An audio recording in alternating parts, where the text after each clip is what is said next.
Boa noite, sejam todos bem-vindos à reexibição da trilogia Pátria Educadora.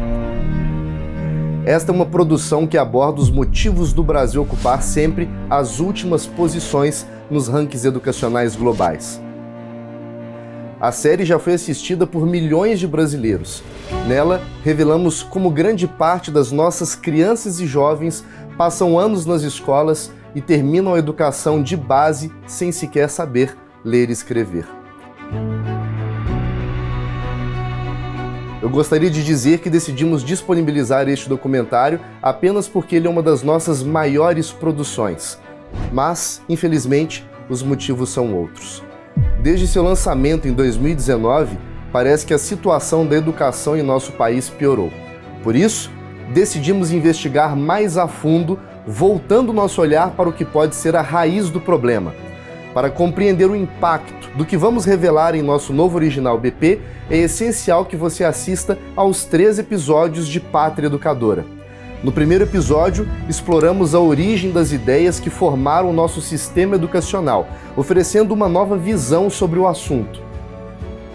No segundo, mostramos como a história mundial influenciou o Brasil e como construímos o nosso sistema de ensino.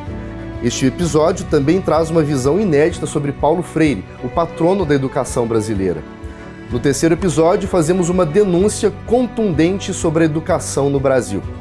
E não para por aí. Após a exibição do episódio, você vai descobrir que disponibilizamos este conteúdo para você por uma causa muito maior. Aproveite a exibição gratuita de Pátria Educadora.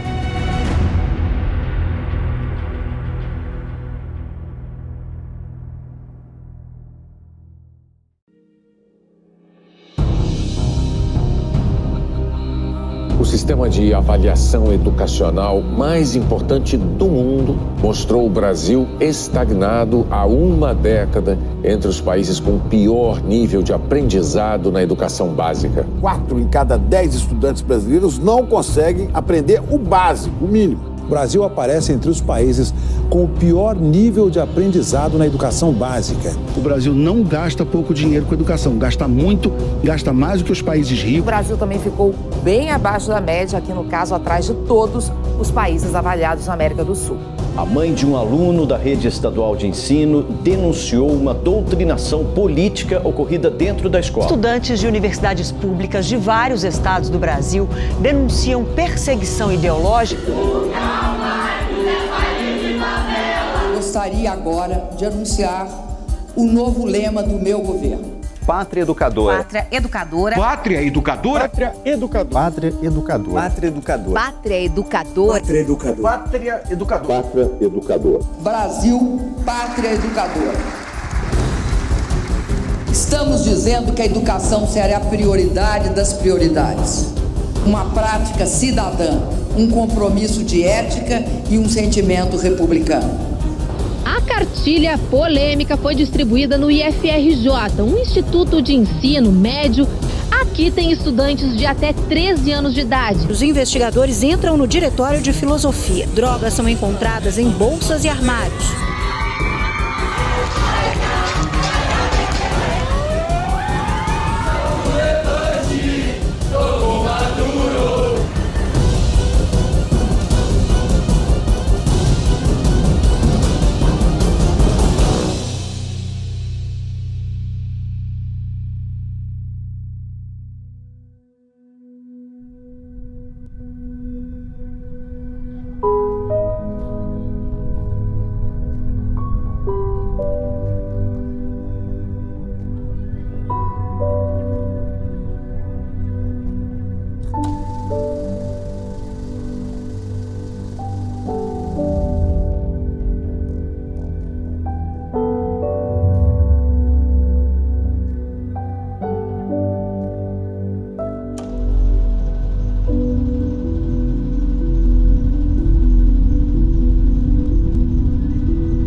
contra o fascismo da fachada da Universidade Federal Fluminense em Niterói. Pouco antes do protesto no Rio, um incidente assustou quem assistia a uma aula pública sobre fascismo. Estamos nas ruas hoje para dizer que nós somos contra o fascismo. Where fascism is showing its claws. É preciso dizer o nome do fascismo. É preciso ver a cara do fascismo. Na verdade, os fascistas agora têm ganhado muita força pela consequência da falta de investimento na nossa educação. Quem não pula é fascista! Quem não pula é fascista! Estudantes, funcionários e professores da Universidade Federal do Rio Grande do Sul realizaram um grande ato no centro de Porto Alegre contra o fascismo em defesa da democracia. Professores da universidade unidos para combater o fascismo no Brasil. Fascistas, comunistas, não passarão! Fascistas, comunistas, não passarão!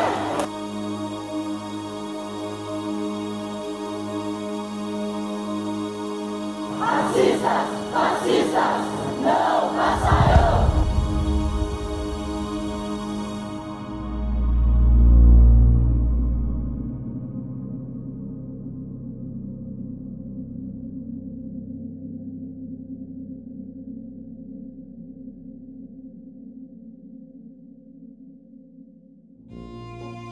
Os eventos narrados em um livro de história são sempre descritos através dos personagens, dos lugares e do tempo. Mas o que às vezes parece faltar é o contexto, o como e o porquê desses eventos terem acontecido. Por muitas vezes, as leis e ideias que regem as nossas vidas têm origens que desconhecemos. A educação obrigatória é uma das ideias que surgiram em um tempo distante, mas que afeta a vida de quase toda a população mundial. O Brasil não é uma exceção. A ideia de educação obrigatória virou lei no país desde a Constituição de 1934 e de lá para cá foi sendo expandida. A Lei de Diretrizes e Bases da Educação estabelece que é dever do Estado garantir a educação básica, obrigatória e gratuita dos 4 aos 17 anos de idade. A mesma lei garante que os pais têm a obrigação de matricular as crianças assim que completarem 4 anos de idade. De outro lado, a educação compulsória também significa a obrigação do governo em atender a população com instituições de ensino previamente autorizadas para esta competência. Esse tipo de legislação cria uma série de outras leis acessórias para garantir o funcionamento desse sistema educacional, desde o ensino básico até a pós-graduação. Profissionais da área são previamente qualificados por um certificado aprovado pelo Estado. Grades curriculares, livros didáticos e orçamentos são definidos pelos políticos e organizações encarregadas. Se hoje em dia esse é o padrão da nossa sociedade, nem sempre foi assim. Conhecer a origem dessa história é o primeiro passo para debatermos a nossa educação.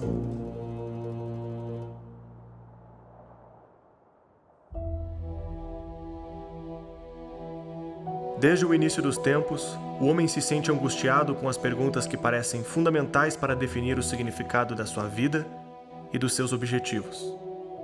O que somos e onde estamos? A vontade de descobrir o mundo dá origem à palavra educação. Nascida na expressão latina ex dulcere, a palavra designa a jornada da nossa vida interior para a descoberta da realidade que nos cerca. Não há civilização conhecida que tenha deixado de tentar se educar, utilizando o conhecimento como motor de sua história, de seus sonhos, costumes e objetivos. Educar-se é a capacidade de herdar o conhecimento da humanidade e tentar levá-lo adiante. É uma complexa corrente onde, em cada elo, ajudamos a construir a visão de mundo que temos e a forma que entendemos a nossa própria vida. Nos tempos antigos, a educação nasceu para buscarmos o que é a verdade. Pense nessa pergunta e no impacto que a resposta dela pode ter. O certo e o errado, o bem e o mal, os valores, os objetivos e os costumes de um povo estão ancorados na compreensão que a civilização tem dessa pergunta. A Grécia Antiga forjou seu nome na história por desenvolver algumas das primeiras formas de perseguir a ideia de verdade. Foi no começo da filosofia que metodificamos o nosso desejo de conhecer. Criamos as primeiras escolas, onde aqueles que eram tidos como os grandes sábios guiavam seus alunos para serem capazes de perseguir essa ousada ideia, reconhecer a verdade. Se você pegar na Grécia Antiga, boa parte dos aristocratas preferia confiar a educação da criança aos cuidados de um tutor. Onde havia justamente um tutor que você reconhecia como uma pessoa sábia, ou como uma pessoa que tinha conhecimentos especiais. Então você vê o exemplo de Alexandre Magno, né? Seu pai podia colocar ele numa escola e podia contratar alguém. Ele preferia escolher o Aristóteles para ser o tutor. E provou ser muito acertada essa escolha. A filosofia, os pré-socráticos chamados, né, eles estavam muito apoiados pois em mitos, havia uma coisa muito mais supersticiosa, então havia um certo desprezo pela realidade e pela racionalidade. Então, de fato, chegam os grandes Sócrates, Platão, Aristóteles, que percebem que é possível, sim, pela nossa própria natureza, captar a verdade pela observação, que por trás, depois de uma maçã que cai, tem algum causador por isso. Então, através dos princípios da causalidade, o princípio da não contradição e através desses princípios filosóficos, as pessoas começam a construir umas bases em que chegam, com certeza, a um primeiro princípio, a um primeiro movimento. É aí que começa a ciência. A ciência é a busca da verdade pelas causas. Daí vem a metafísica, quando ele se pergunta, o que é o saber dos saberes? O que é esse saber? Que não é a biologia, nem a psicologia, é o saber dos saberes, é o saber das causas, as causas das causas. O que é essa sabedoria? E aí ele chega na metafísica, né? Esse termo foi cunhado pelo Andrônico de Rhodes, não pelo Aristóteles. Na hora de organizar os livros, o cara falou, tem a física e tem a metafísica, que é o que está além da física, é o que está além da natureza. O Aristóteles, então, na metafísica, ele vai refletir sobre a ciência das causas. Qual é a ciência que, uma vez conhecida, te torna sábio o bastante para conhecer as outras coisas e que te faz conhecedor dos universais? Ele, então, começa diferenciando a pessoa que é inteligente para resolver problemas, e isso não estou falando uma vida moral agora, estou falando na vida prática. Alguém que consegue consertar um moinho. Essa pessoa é alguém que tem capacidade mecânica, é um prático. A outra pessoa que é técnica, ela sabe isso e sabe explicar como se constrói um moinho. Beleza, são diferentes. Um é o artífice, ele sabe fazer, mas não sabe explicar. O outro tem um nível técnico, ele ainda sabe dar a explicação e dizer como funciona a coisa. Eu não falei para vocês que a atividade contemplativa é o ápice da humanidade? O que é atividade contemplativa? É atividade racional, é atividade de olhar para as coisas e desvendar as causas nas coisas, de buscar a teoria. Teoria em grego é visão, é buscar ver aquilo que está por trás das coisas. Por Aristóteles, nós amamos a perfeição e Deus é o exemplo de perfeição, Deus é o exemplo de vida racional plena. Então nós, por amar a Deus, nos dirigimos a Deus e nos aperfeiçoamos, nos aproximando da vida que Ele tem. Na Academia de Platão e na Escola de Isócrates, o aluno chegava na escola e ele teria um programa para cumprir de 3 anos, uma espécie de faculdade, né? O programa mínimo, que dava para continuar até a velhice. O programa mínimo de 3 anos. E o cara tinha que pagar o curso inteiro de imediato. O valor era de um imóvel, tá? Era o valor de um imóvel. Então você ia pagar um valor correspondente hoje. Foi alguém que fez na década de 50 uma transposição, mas você vai... Eu estou chutando a transposição da transposição. Você vai ter um valor equivalente hoje, de repente, a R$1 milhão para o aluno poder estudar contigo, os 3 anos aí. Era um valor gigante, era gente rica, tá entendendo? Com Isócrates era assim também. O Sócrates que tinha aquele orgulho dele. Eu ensino de graça, tá? E aí lotava de gente, no entorno dele, naturalmente. Então era caro. Então, por isso que explica o Aristóteles, filho do médico de uma corte, vai lá estudar com Platão. Ele estuda e ele chega, Platão não está lá. Então, ele tem aula com pessoas, com outras pessoas, com professores da Academia Platônica. Porque muita gente pensa, a escola de Platão, todo mundo tem aula com Platão. Não, ele é uma espécie de reitor. Ele é um cara mais importante ali, ele escreve obras para fora, escreve livros didáticos, ele orienta os professores, formou a primeira turma, mas é uma instituição gigantesca.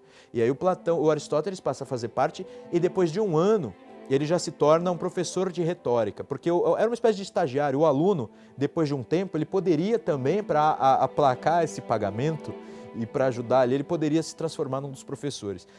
A escola antigamente, ao menos Grécia, e os tutores privados, aí claro, a gente não sabe bem qual era o padrão, mas existia padrão, sempre a academia grega sempre dominou um pouco a educação, centenas de anos após que Atenas deixou de ser uma cidade-estado livre, né? Dentro daquele período, o questionamento, a lógica,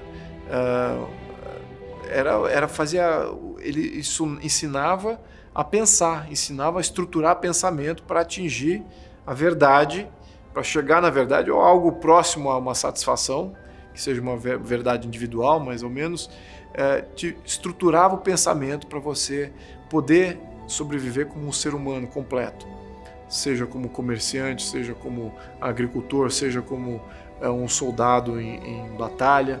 Então a alfabetização existia na Grécia Antiga. Esparta tinha isso aos cidadãos espartanos, porque eram todos voltados para a guerra. E os soldados todos sabiam ler, né? Fazia parte da educação, eles eram do Estado, né? E na Grécia, na Atenas, já era o contrário. Não existia um exército profissional, existiam famílias agrícolas e elas sabiam que tinha que lutar de vez em quando. Então fazia parte do ensinamento de toda boa família você aprender a usar armas. Claro que você tinha que aprender as outras coisas também, você ser um bom comerciante, você ser um bom gestor da sua fazenda. Então você tinha uma complexidade de coisas, de ensinamentos ali sendo passados para as crianças, bem jovens, né?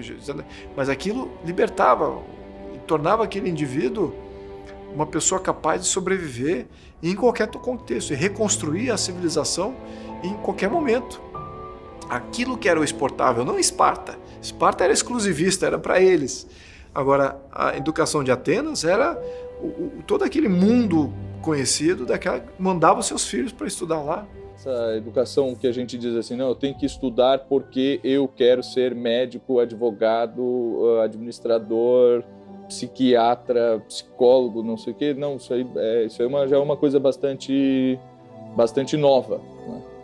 As ciências e as artes, elas começam a se desenvolver desde a antiguidade, porque aquilo era necessário para formar uma pessoa livre. E essa visão de liberdade é a função principal da educação desde a Grécia Antiga.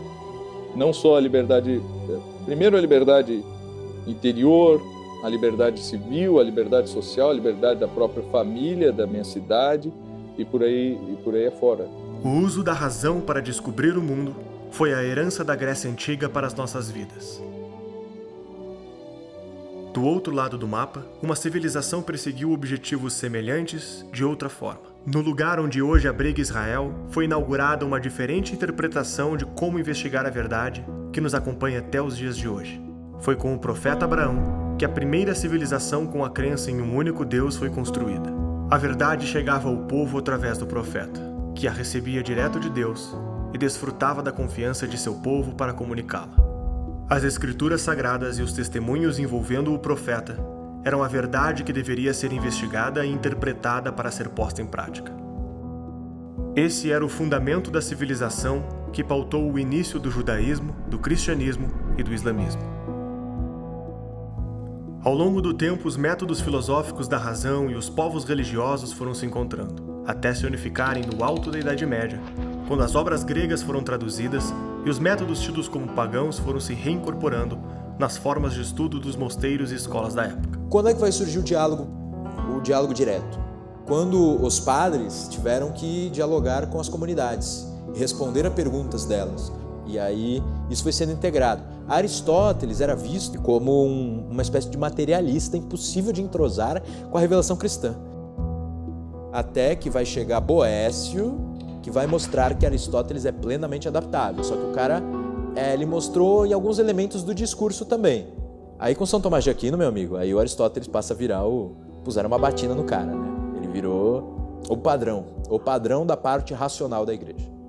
Então você tem uma visão mais de pensamento teórico e especulativo dos gregos e tem uma visão mais pragmática, administrativa e jurídica dos romanos. A união dessas duas coisas com o cristianismo é o Ocidente. Deu para entender?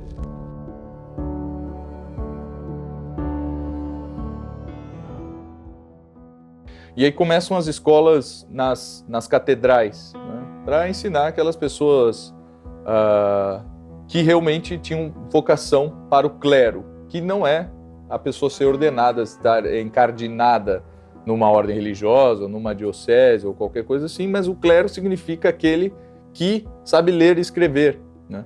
A pessoa que começa a participar de uma república, né, que é um conceito ainda romano, que é a república literária, que é a comunidade, não tem nada a ver com república no sentido moderno que a gente usa, inclusive para contrapor com uma monarquia, não é? Mas é a coisa pública, é a coisa comum que as pessoas têm. E participam dessa república literária aqueles que são capazes de conversar não somente com as pessoas que estão aqui, que vivem na mesma época que eu, mas também com todos aqueles que viveram antes de mim e que tiveram alguma coisa para dizer e deixaram isso aí de forma escrita. E é por isso que eu preciso aprender a ler, aprender a escrever, conhecer essas obras e dialogar com essas outras pessoas, né? O Chesterton, ele fala da democracia dos mortos, né? E chama de a tradição é a democracia dos mortos, né? Porque eu não ligo só para o ponto de vista e as opiniões daquelas pessoas que vivem comigo hoje, mas sim de todo mundo que viveu antes de mim, né? E que não é democrático aquele que só pergunta para uma população de viventes, né? A democracia tem que olhar para o passado e ver o que os outros também disseram, né? E respeitar essas opiniões. Então, é uma democracia muito mais ampla, né? A tradição do que o que a gente hoje entende por democracia, né? Que seria simplesmente levanta a mão quem é a favor, levanta a mão quem é contra. Bom, e tudo que foi feito antes na nossa sociedade aqui, no nosso país, no nosso império, né? Na nossa república e tal. Bom, isso aí não interessa, o que importa é as pessoas que vivem agora, não é? Essas escolas vão crescendo, vão existindo mais cópias dos livros, o acesso ao conhecimento de toda ordem, ele começa a se expandir por toda a Europa, até chegar numa época em que não só mais se busca a formação desses membros de uma república literária que vão estar conversando entre si através de cartas, viagens, conferências e por aí afora, mas se quer formar gente para dar aula, porque precisa de mais, eles precisam expandir, é necessário expandir esse conhecimento pelos mais diversos lugares, né? E a tendência é que o cara começasse a estudar num lugar, naquela catedral, naquela cidade, ficasse ali pelo resto da vida, escrevendo, até mandava uma carta, tal. Não, mas estamos precisando de gente para ensinar tal matéria ali, a população começa a crescer, como é que a gente vai fazer isso aí, né? E aí surge a universidade. A busca pela verdade passou a ser o uso dos meios racionais para alcançar a melhor prática da vida boa anunciada pelo profeta. Foi nessa união que os métodos didáticos conhecidos como artes liberais foram desenvolvidos. Um grupo de disciplinas para fornecer liberdade intelectual e espiritual para os indivíduos. As disciplinas eram divididas em 3 inferiores e 4 superiores. As inferiores eram gramática, para codificarmos o mundo que percebemos e comunicá-lo, dialética, para comparar as diferentes percepções e evoluir na busca pela verdade, e retórica, para expressarmos as nossas percepções e conclusões de forma persuasiva. As disciplinas superiores eram a arte de utilizar esse conhecimento nos aspectos externos ao homem, aritmética, para quantificarmos o mundo que conhecemos, geometria, para colocarmos as quantidades no espaço, a música, para encaixar os números no tempo, e a astronomia, para compreender a influência dos astros no espaço. Essa era a base lecionada nas instituições de ensino ocidentais que desenvolveram a civilização ao longo de um milênio inteiro, até o período cultural que costumamos dar o nome de Renascença. E o que na Europa existia era uma rivalidade, porque começou a existir o que pode ser chamado de escola laica, escola leiga, né? Mas assim, leigo é quando a pessoa tem fé. Não é assim porque a pessoa não é católico, não é leigo, né? Leigo é um fiel cristão católico, né? dentro da nomenclatura da igreja que tenha fé, né? E que desenvolvem, e muitas academias independentes, né? Academia de Florença, que desenvolvem o que nós conhecemos como cultura renascentista, cultura humanística, né? Desde Petrarca se pegou esse termo de Cícero, humanismo, e se começa a usar muito tirando um pouco dessa visão somente de Deus para o homem, mas mais assim, entender o homem a partir de Deus, mas entender Deus a partir do homem, né? Não é ateísmo, não é cientificismo barato, o humanismo. Mas, digamos assim, não era cristão. Só que eles desenvolveram muito diversas ciências. A literatura na Renascença ela é muito superior à da Idade Média. O nível de latim da Renascença é melhor, mais bonito, mais eloquente do que o da Idade Média. Essa base de ensino foi utilizada ao longo de toda a Idade Média. As instituições educacionais eram majoritariamente guiadas pela Igreja, diferente do ensino para o trabalho, que era guiado por mestres artesãos que ensinavam seus discípulos as técnicas de produção. Até aqui a educação não era universalizada e muito da vida de estudos era entendido como desnecessário para a maioria dos homens. É com Martinho Lutero que essa ideia mudaria para sempre.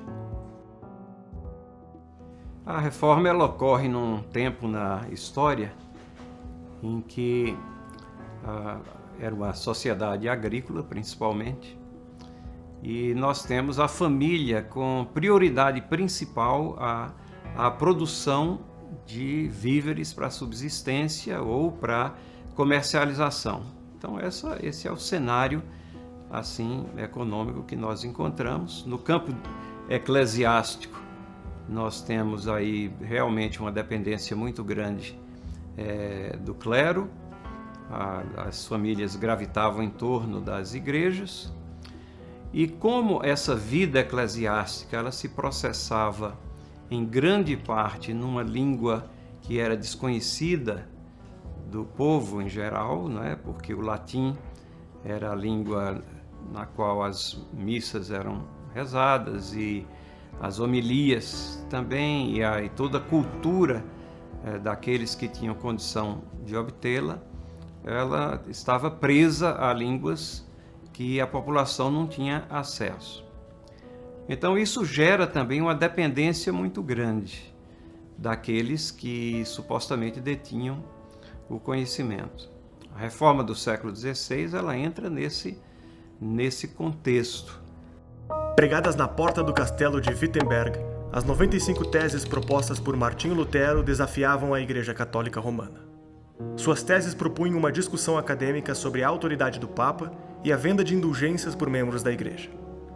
Os Estados-nação que conhecemos hoje ainda não existiam, e a Europa era formada por centenas de pequenos reinos, ducados, principados e condados. E estes faziam parte de impérios maiores que se aglomeravam no guarda-chuva cultural da Igreja Católica Romana. O único fio condutor e a unção de tudo isso era dado pela Igreja Católica. Era a única coisa que juntava todos esses povos diversos e que ungia os proprietários de terra, que eram os duques e os príncipes. Qual era a contraposição? Você, como família reinante, você fazia um dote também para a igreja. Você tinha que doar um filho para a igreja, ou fazer dotes materiais, ou também jurar proteção em situações de guerra, obedecer também uma série de normas e bulas que vinham do Papa. Então você tinha uma troca ali.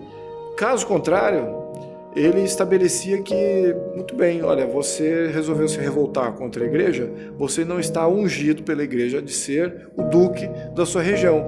Outros duques são legítimos de conclamar o seu território. Então defenda-se se você puder.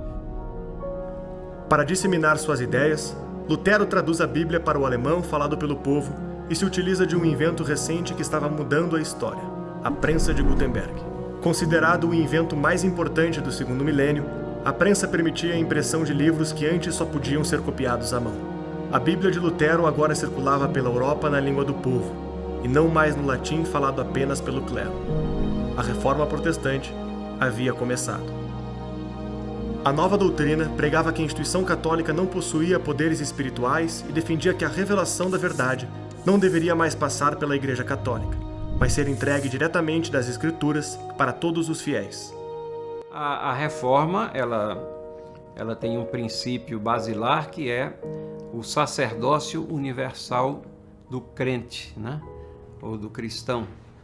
E isso tem a sua base, as Escrituras falam que com a morte de Cristo temos acesso direto ao trono. Então, desaparece na visão dos reformadores e na compreensão do que as Escrituras trazem, desaparece essa figura intermediária do sacerdote como existia no Antigo Testamento, uma mediação que existia, que procede de Deus no Antigo Testamento, mas é num período temporário até a vinda de Cristo.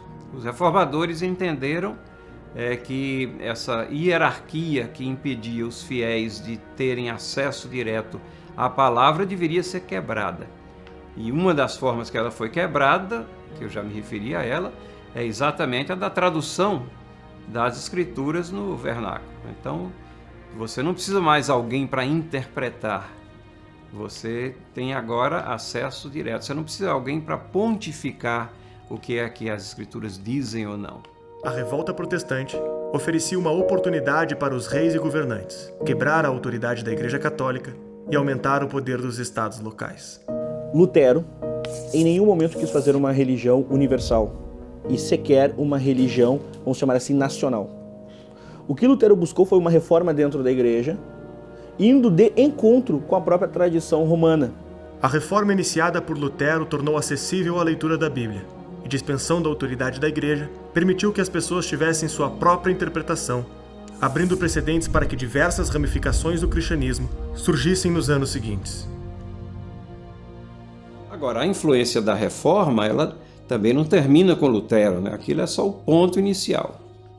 Depois, os ventos da reforma se alastram principalmente até Genebra, né? Até Calvino, onde em 1554 ele funda a Academia de Genebra. Mas havia uma preocupação muito grande, tanto com a saúde espiritual, como também com a solidez educacional dos habitantes ali.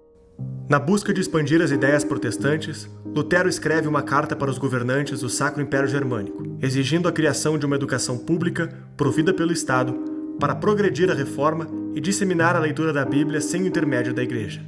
E é interessante que nessa carta ele diz assim, que eles estavam muito preocupados em fazer investimento em pontes, em estradas, em mosquetes, e eles deveriam empregar a maior parte desses valores não somente na educação de crianças, mas no incentivo a professores. Então nós vemos a preocupação de Lutero com ambas as pontas. Traduzido, isso quer dizer que ele tinha um interesse enorme na universalização do ensino. Como resultado das suas súplicas, no ano de 1524, o Estado germânico de Gotha funda a primeira escola pública moderna. E Lutero funda o Plano Escolar da Saxônia, que mais tarde tornou-se a inspiração do sistema de educação estatal para a maioria dos estados luteranos. O ensino compulsório logo se estendeu à França, Holanda e Nova Inglaterra. As escolas eram vistas como poderosas armas de guerra cultural para o enfrentamento político-religioso das diferentes ramificações do cristianismo. O poder espiritual sofria uma transição de autoridade, da Igreja para os governantes e líderes de diferentes revoltas, entendidos como autoridades ordenadas por Deus contra o Papa e o Imperador. A consequência foi o conflito religioso que ficou conhecida como a Guerra dos 30 Anos. Com o término do enfrentamento, diversos governos estaduais se moveram para tornar obrigatório o comparecimento das crianças nas escolas, sob pena de multa e aprisionamento dos filhos. Foi o rei Frederico Guilherme da Prússia que inaugurou o primeiro sistema de educação nacional obrigatório da Europa, ordenando a frequência de todas as crianças nas escolas estatais. Quando você pega a Prússia, aí o negócio se transforma num ritmo, né? Ganha um ritmo industrial, se transforma em algo imenso. Então o professor tem que cuidar de dezenas e dezenas e dezenas de alunos, tem que dar conta de avaliações rigorosas. as escolas passam a fazer parte da política pública dos governos locais e a universalização do ensino começa a aparecer nas estratégias de governo. Nós temos aí a experiência, por exemplo, do que ocorreu na Prússia no século XIX. Então, na Prússia, num certo momento, as escolas particulares foram proibidas. Só poderia haver escolas estatais. Depois de um tempo, as escolas particulares foram liberadas, mas seguindo um padrão estatal. Você passa o diploma da escola, né, e da universidade passa a ser exigido para que você possa seguir uma carreira. As escolas começavam a ser submetidas aos governos locais, mas os objetivos e métodos continuavam semelhantes aos anteriores. A vida intelectual buscava a verdade, e essa verdade eram as escrituras sagradas. É apenas no século XVI que esse cenário começa a mudar. As descobertas de Newton, Copérnico e Galileu costumam ser apontadas como a linha que divide a Idade Média da modernidade. Os 3 astrônomos descobriram leis gerais da física, demonstrando o funcionamento da gravidade e do heliocentrismo. O universo proposto pelo filósofo grego Aristóteles, onde tudo era ordenado e cada coisa tinha o seu lugar, também foi posto em xeque. Esses debates tiveram um profundo impacto na educação daquele tempo, fazendo o homem sentir-se protagonista de uma trama que buscava decodificar o mundo e a vida. A época ganhou o nome de humanismo, pela diminuição gradual do foco em Deus e pelo uso do próprio homem como medida dessa investigação.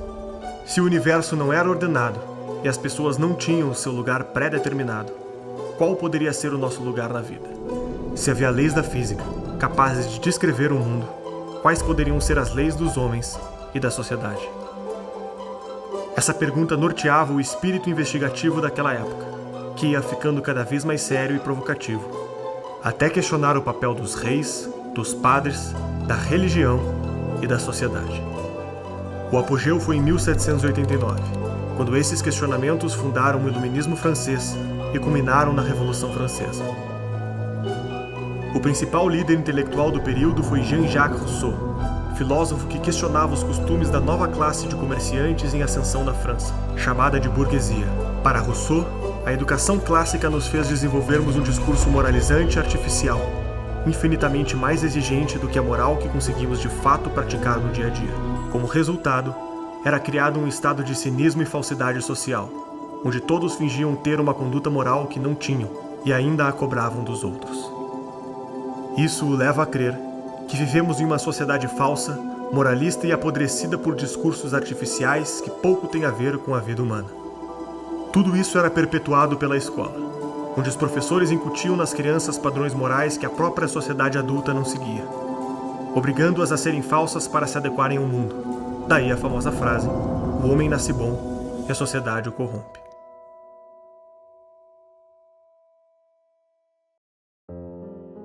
Em 1750, Rousseau é convidado a fazer um discurso sobre as suas ideias na Academia de Dijon.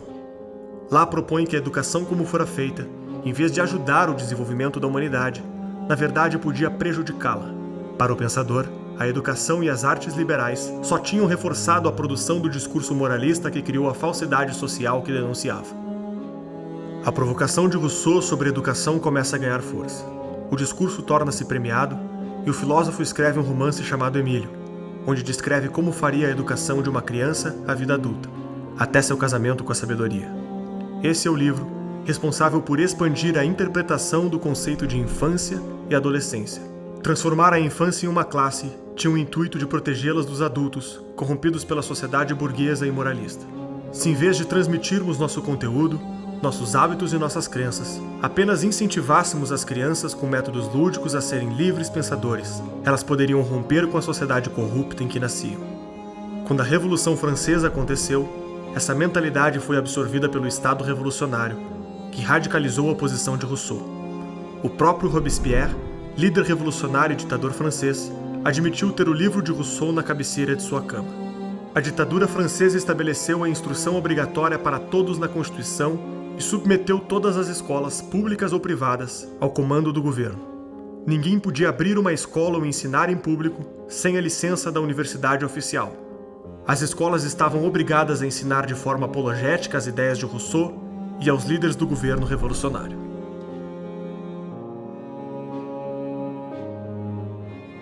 Nós temos ali por volta da Revolução Francesa uma mudança completa nessa relação entre aluno e professor, quando, por uma necessidade política, os teóricos da Revolução Francesa percebem que o povo não ia respeitar a Revolução porque eles estavam apegados aos valores tradicionais, eles respeitavam os valores da igreja, eles respeitavam e honravam a figura do rei, né? A menina, ela cresce, ela é pequena, ela sempre quer ser a princesa, ela quer ser a rainha.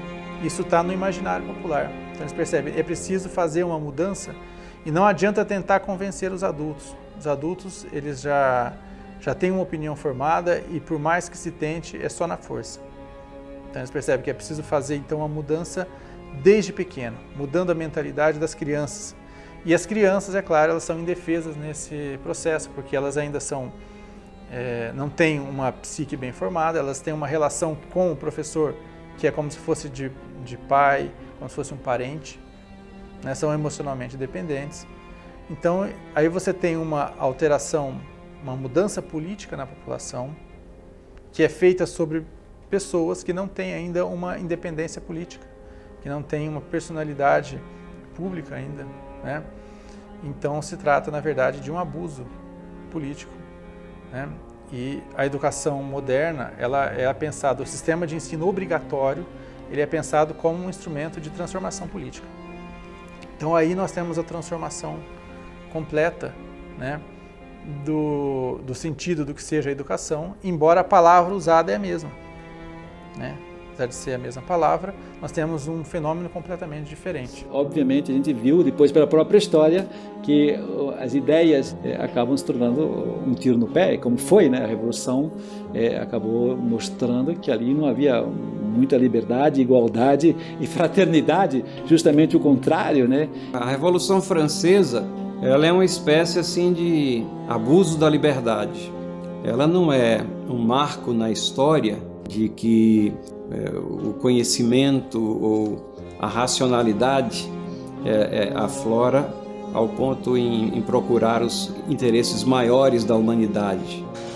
Mas é uma tentativa assim meio descabida de quebrar contra tudo que foi construído previamente.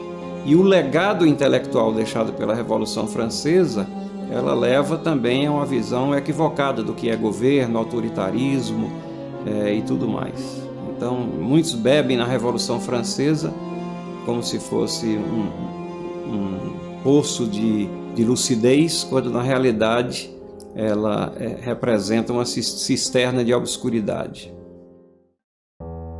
Com a educação delegada para as escolas e as escolas delegadas para o governo, os objetivos educacionais estavam sofrendo uma transformação. As universidades estavam cada vez mais na mão do Estado.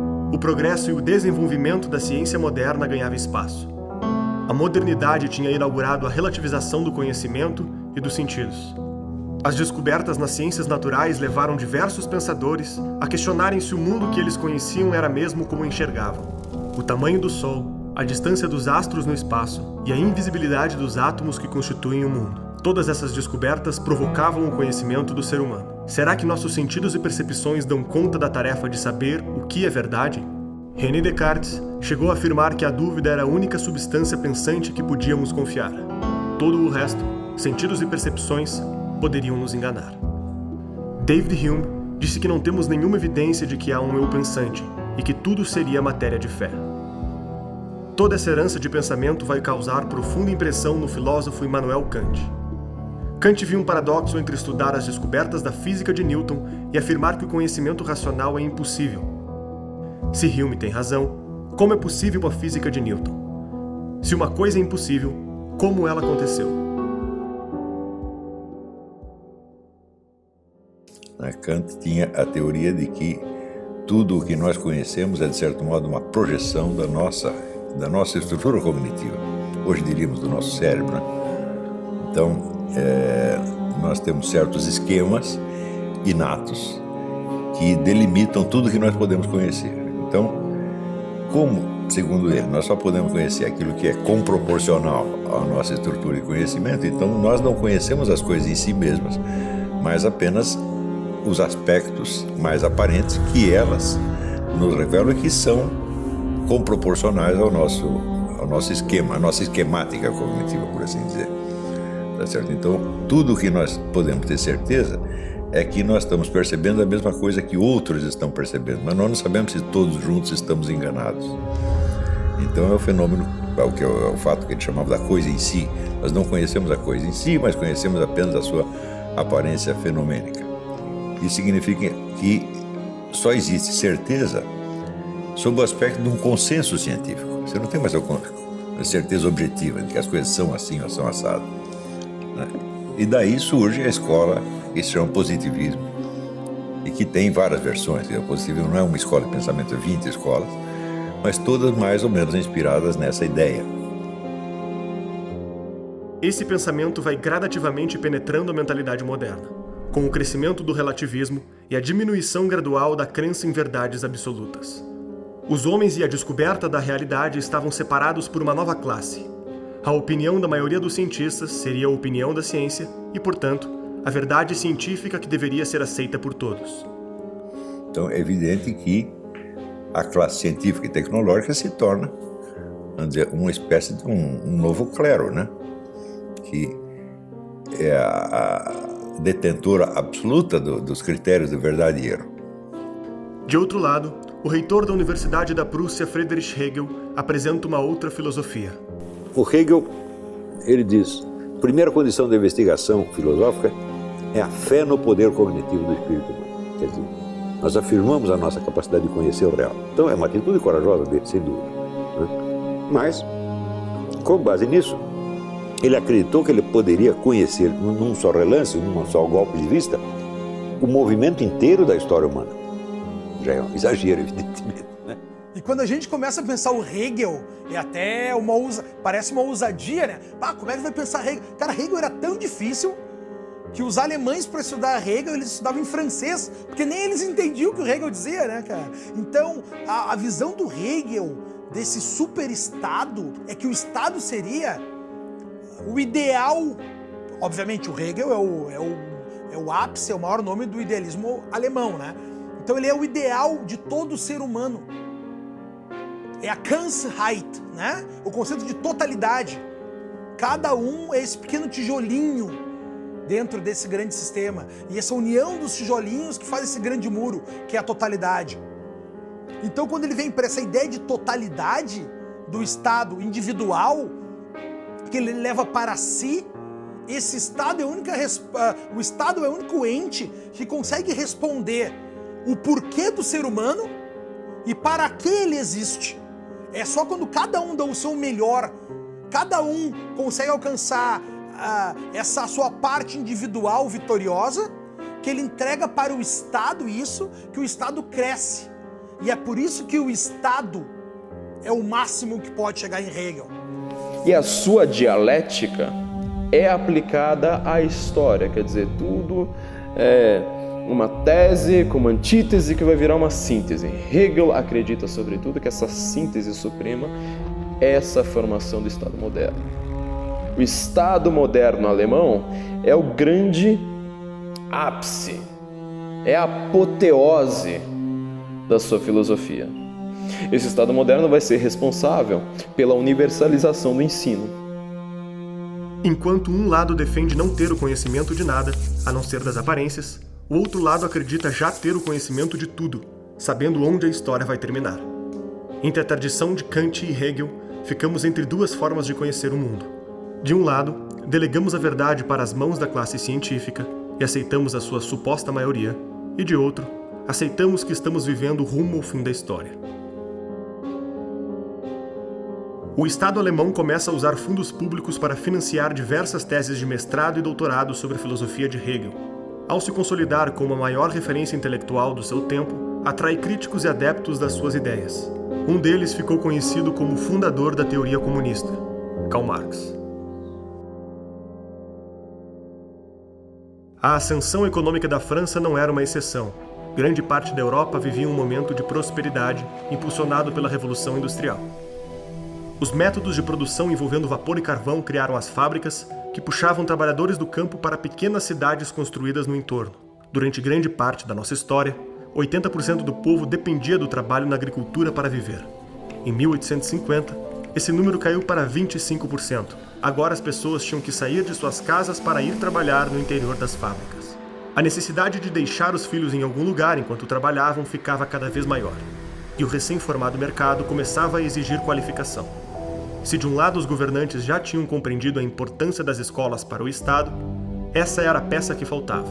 O governo queria levar seus filhos para a sala de aula e os pais queriam entregá-los. Marx já viu o que é Revolução Industrial.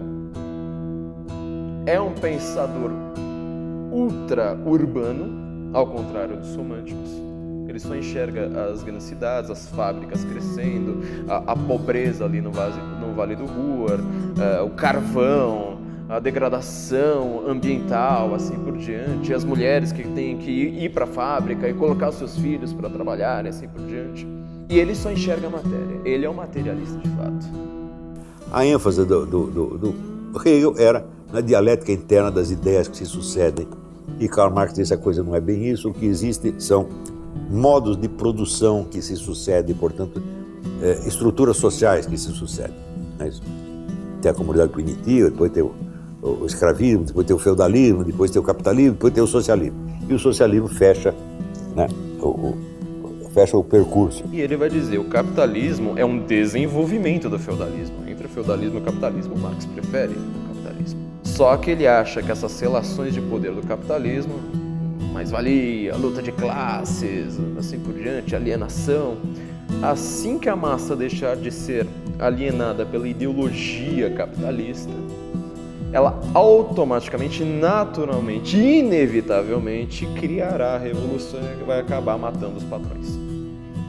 Vamos botar a cápsula aqui de 3.000 anos. Então, você tem 2.000 anos de história bem pós-Cristo e 1.000 anos de anterior a Cristo. Mais para trás do que 1.000 anos, aí começa a virar mitos e fábulas e tal. Isso não está muito bem registrado. Mas esses primeiros 2.000 anos, de 1.000 anos antes de Cristo até 1.000 anos depois de Cristo, aliás, pode até botar mais aí, até 1.700, até 2.700 anos, então, dos 3.000 anos de história registrada, 2.700 anos, essencialmente estamos falando de educação privada, em que ou era tutores individuais para famílias, núcleos familiares individuais, ou eram esforços coletivos, no entanto privados, não direcionados pelo Estado, ou não influenciados pelo Estado. Aí você já vê que essa estatificação, essa coletivização do ensino, ela vem junto com, somente depois da formação das grandes nações de Estado. Esse é um marco fundamental na história do mundo, né? Exatamente porque você tem uma massa crítica de pessoas de contextos diversos operando abaixo de uma burocracia. E essa burocracia era ou um poder absoluto do rei ou um preâmbulo de república ali, mas a maior parte se estabeleceu como império. O século XX entrou para a história como um período de guerra entre grandes ideologias. As principais ideias do período são produtos da Revolução Francesa, gestadas dentro do lema liberdade, igualdade e fraternidade. A liberdade foi representada pelo liberalismo moderno, responsável por novos direitos civis e políticos em favorecimento do mercado ascendente. A igualdade teve seu fruto no socialismo, que ambicionava estender a revolução ao campo econômico, exterminando a diferença entre as classes oprimidas e opressoras. E a fraternidade transformou-se no fascismo, o sonho de um novo elo social que unificasse o território, a língua e o povo numa identidade nacional regida pelo Estado. Essas três ideologias enxergaram o aparato estatal das escolas como veículo de seu fortalecimento. O liberalismo cria mão de obra e desenvolvimento.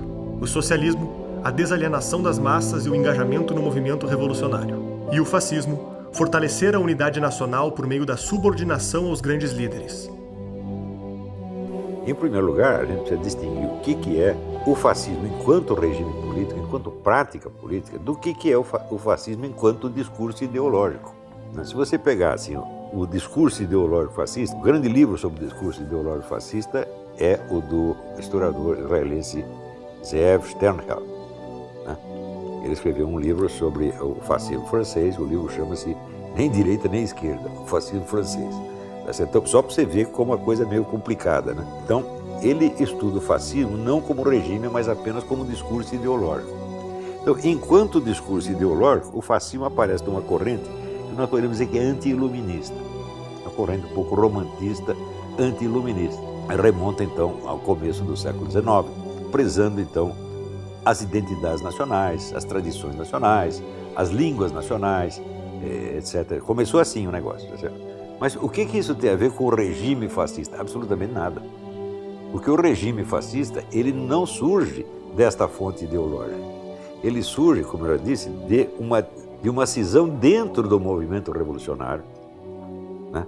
Onde vários teóricos fascistas, que depois ficaram famosos como teóricos fascistas, como Enrico Corradini, levantaram o problema de se a classe social proletária podia ser o agente da Revolução Mundial.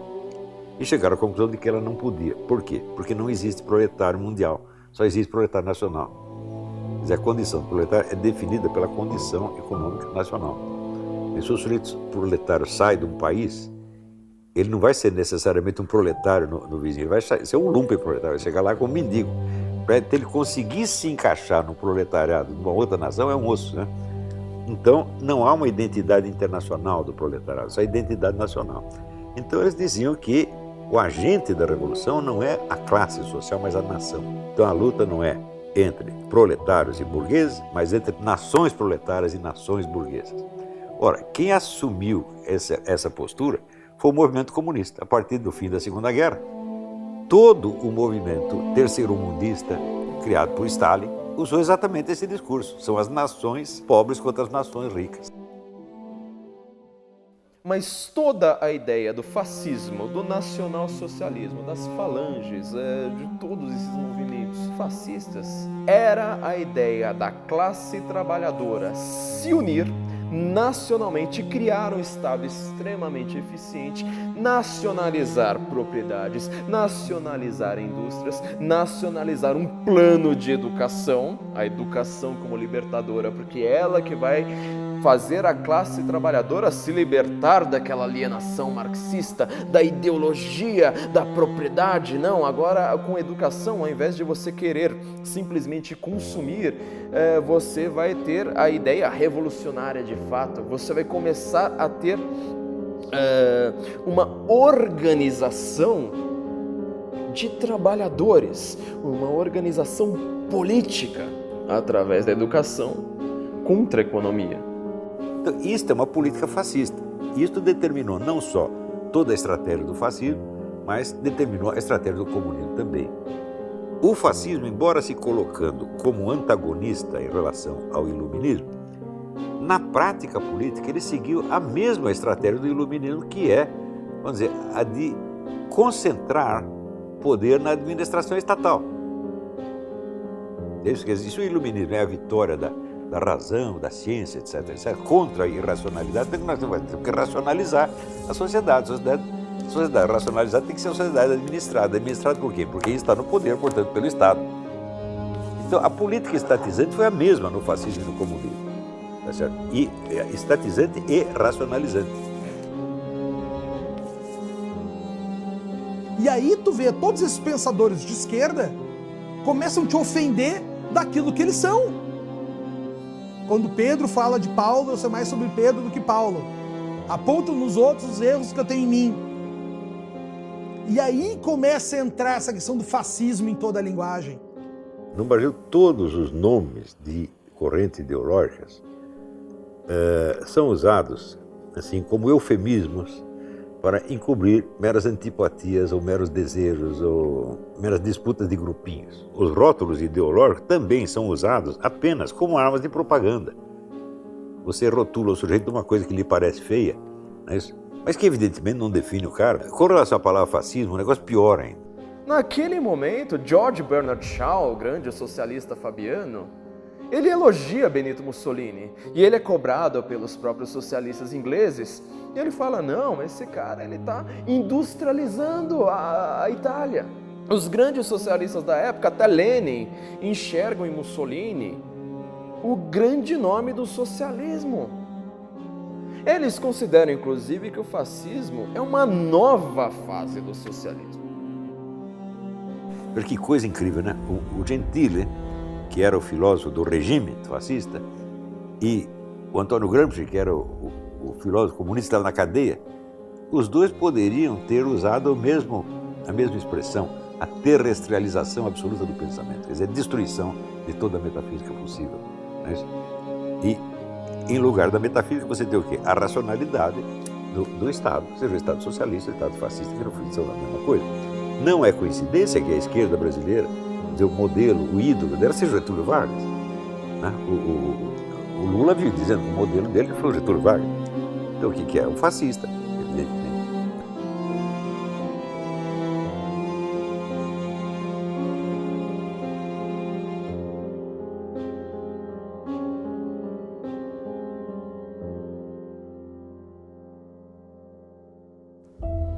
Cinco 5.000 anos fazendo a mesma pergunta. Quem somos e o que devemos fazer? Encontrar essa resposta sempre foi o nosso objetivo. Ao longo dos anos, as coisas mudaram e a pergunta foi sendo abafada. Silêncio após silêncio, o papel da educação foi reduzido ao do ensino, até nos tornarmos parte de uma vida que desconhecemos. Responsável por encaixar todos em uma grande engrenagem, a pátria educadora é a herança do século XX. O Brasil não foi exceção. Nos restou importar ideias que em breve entrariam em disputa.